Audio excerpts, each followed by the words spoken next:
What's up, YouTube? It's the Console Samurai from Grown Ups Gaming.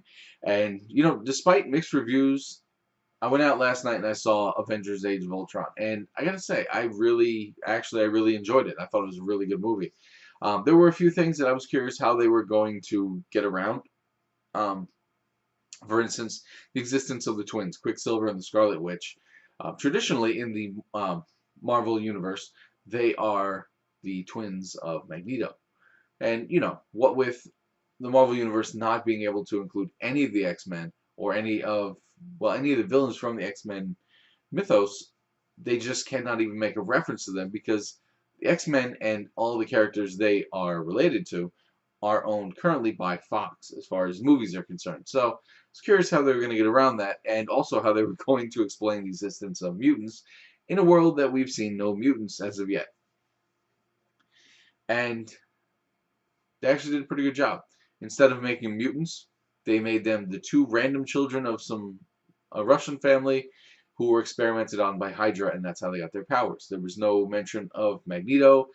There was no mention of any mutants at all. They were just, hey, two enhanced humans. Okay, cool.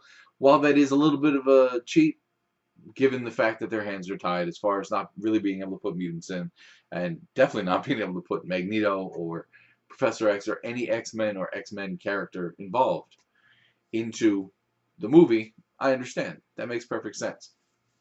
A lot of people also talked about how they changed the story as far as Ultron being created by Tony Stark instead of in the comic books where he was created by Hank Pym. And, you know, truthfully, I don't think that's really a big thing because when you think about it, all you really need is a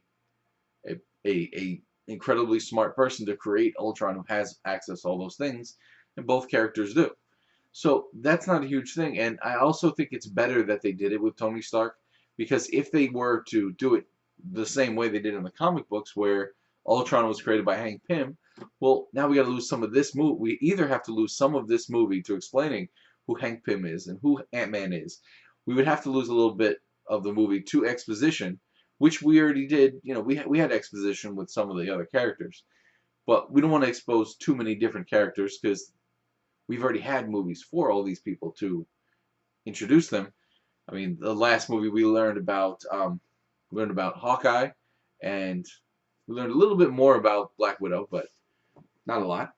And I think that's good because I don't go to Avengers movies to find out who new people are really. So I like the way that they did it that way. But yeah, no, it was actually a really good movie. It was very funny. I think it might have even been funnier in some times than the original Avengers. But yeah, if you're on the fence about going to check it out, definitely go check it out. If you liked the first Avengers, you will definitely like this one. If one is better than the other, then I don't really think it's noticeable which one is better because they both were actually really good. Again, this one actually was really funny. There were some really, really good lines about that. But yeah, so go check it out. And if you did see it, or if you have, just tell me what you think in the comments down below. Once again, I am the Console Samurai, and I'll see you around.